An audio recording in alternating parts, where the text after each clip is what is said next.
regarding today's program? First of thanks to all media person. आज का जो programme हुआ है दोतमा के हमारे उम्मीदवार बिरखान बोरा जी के लिए, मैं आसाम का AICC माइनॉरिटी डिपार्टमेंट की तरफ से को इंचार्ज हूँ और पूरे आसाम का मैं दौरा कर रहा हूँ और आज मैं यहाँ पे पहुँचा हूँ एक मीटिंग में। मुझे बहुत खुशी हुई कि कांग्रेस पार्टी के लिए बहुत ज़बरदस्त समर्थन, अपार समर्थन मिल रहा है। पिछले 5 साल से हेमंत बिस्वा शर्मा ने जिस तरह से लोगों को परेशान किया, जिस तरह से उसने हम ज़मीन यहाँ की आदिवासी लोगों की या ट्राइबल की ज़मीन है उसने जिस तरह से अडानी को देने का काम किया, जिस तरह से मुसलमानों पे जुल्म किया है, जिस तरह से भ्रष्टाचार किया है और बड़ी बड़ी कंपनियाँ अपने नाम से बनाई हैं, उसकी वजह से यहाँ के लोग सरकार को बदलना चाहते हैं और कांग्रेस पार्टी को बड़ा समर्थन मिल रहा है।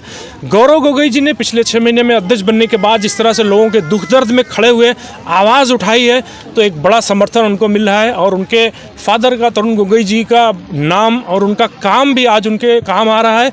राहुल जी ने एक बड़ा संदेश दिया था कि भ्रष्टाचारी, सबसे बड़ा भ्रष्टाचारी मुख्यमंत्री हेमंत बिस्वा शर्मा है और इलेक्शन के बाद वो जेल में जाएगा। तो आसाम की जनता उस दिन का इंतज़ार कर रही है कि 9 अप्रैल को पोलिंग हो और 5 मई को जब रिजल्ट आए तो आसाम का मुख्यमंत्री जिसने लोगों को परेशान किया है वो जेल में जाए और यहाँ पे कांग्रेस की एक अच्छी सरकार बनाए। हमारे जो यहाँ के उम्मीदवार हैं दोतमा असेंबली के एक बहुत अच्छे उम्मीदवार हैं, लोग उनको बहुत पसंद कर रहे हैं। कल भी हम एक प्रोग्राम में थे, बहुत सारे लोगों ने कांग्रेस पार्टी को ज्वाइन किया दूसरी पार्टियों को छोड़ करके और गांव-गांव में उनके लिए एक बड़ा जन समर्थन मिल रहा है। मुझे पूरी उम्मीद है कि दोतमा की सम्मानित जनता उनको इस बार MLA यहाँ से बना करके भेजेगी और कांग्रेस पार्टी फिर उनको और बड़ी जिम्मेदारी देगी कि जिससे कोकराझार ज़िले का इस बेल्ट का अच्छे से विकास हो सके, डेवलपमेंट हो सके।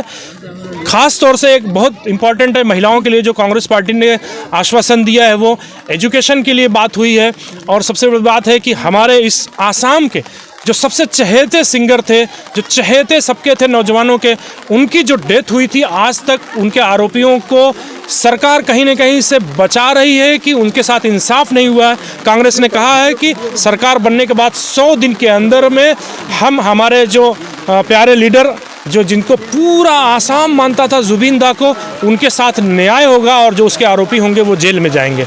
धन्यवाद। कांग्रेस में मेन एजेंडा हमारा यही है, राहुल जी का जो एजेंडा है कि वो भ्रष्टाचार से मुक्त होना चाहिए आसाम और डेवलपमेंट की पॉलिटिक्स होनी चाहिए, नफरत की राजनीति नहीं होनी चाहिए, सबका सम्मान होना चाहिए।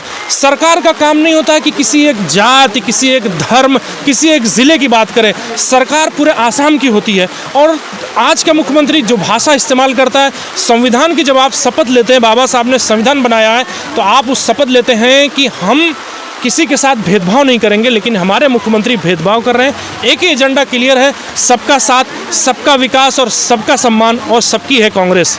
धन्यवाद।